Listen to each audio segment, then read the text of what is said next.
शहर से दूर जंगलों के बीच एक पुरानी हवेली थी, राजमहल हवेली। लोग कहते थे वहाँ रात को दीपक अपने आप जल उठते हैं और खाली कमरों से संगीत की आवाज़ आती है। एक दिन इतिहास के छात्र अरविंद ने सोचा, भूत प्रेत जैसी कोई चीज़ नहीं होती, चलो खुद जाकर देखते हैं। वो अपने कैमरे और टॉर्च के साथ हवेली पहुंचा। दरवाज़ा जंग खाया हुआ था, पर जैसे ही उसने धक्का दिया आवाज़ के साथ वो धीरे धीरे खुल गया। अंदर धूल, जाले और पुरानी पेंटिंग्स लटकी थी। दीवारों पर एक ही चेहरा बार बार दिखाई दे रहा था, एक औरत लाल साड़ी में, उदास आंखों के साथ। अरविंद ने कैमरा ऑन किया और रिकॉर्डिंग शुरू की, पर जैसे ही उसने उस पेंटिंग के पास कदम बढ़ाया, उसकी टॉर्च अपने आप बंद हो गई।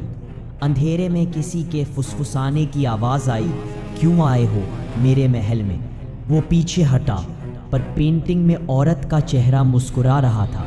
उसके होंठ हिले और आवाज़ आई, जो मेरा सच जान लेता है वो कभी बाहर नहीं निकलता। अगली सुबह लोगों ने हवेली के बाहर अरविंद का कैमरा पाया। वीडियो में आखिरी रिकॉर्डिंग थी, दीवार पर खुदे शब्दों। अरविंद के गायब होने के बाद उसके दोस्त रिया और विक्रम पुलिस के साथ हवेली पहुंचे। हवेली वैसे ही थी, सूनी, पर हवा में कुछ भारीपन था, जैसे दीवारें भी कोई राज छिपा रही हो। रिया ने दीवार पर वो शब्द देखे, मैंने उसे देखा, और बगल में एक अजीब सा निशान, त्रिशूल जैसा पर उल्टा। अचानक हवेली के अंदर से पायल की छन छन आवाज आई। वो दोनों अंदर भागे और एक पुराने कमरे में पहुंचे।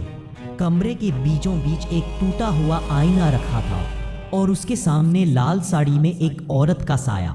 रिया ने डरते हुए पूछा, कौन हो तुम? धीरे धीरे वह औरत मुड़ी। उसका चेहरा आधा जला था, उसकी आंखें जैसे अंगारों की तरह जल रही थी। उसने कहा, मैं रूपा हूँ, इस हवेली की आखिरी मालकिन। फिर उसने आईने की तरफ इशारा किया, इस आईने में मैंने अपनी जान दी थी, और उसी दिन से जो भी यहाँ आता है वो मेरा चेहरा देखता है और हमेशा के लिए यहीं रह जाता है। रिया ने पीछे मुड़कर देखा, विक्रम कहीं नहीं था। आईने में सिर्फ दो परछाइयाँ दिख रही थी, लेकिन कमरे में रिया अकेली थी। रिया ने चारों ओर देखा, विक्रम गायब था। कमरा ठंडा हो चुका था, जैसे किसी ने सारी हवा खींच ली हो।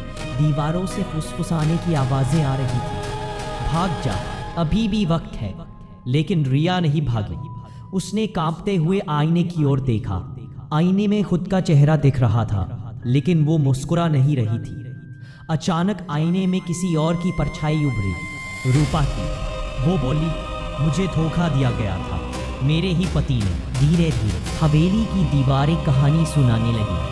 कभी ये हवेली रूपा और उसके पति राजवीर सिंह की थी। राजवीर लालच में पागल हो गया और हवेली में छिपे खजाने के लिए रूपा को जिंदा जला दिया। मरते वक्त रूपा ने कहा था, जो भी झूठ बोलेगा या लालच करेगा वो हमेशा इस हवेली में कैद रहेगा।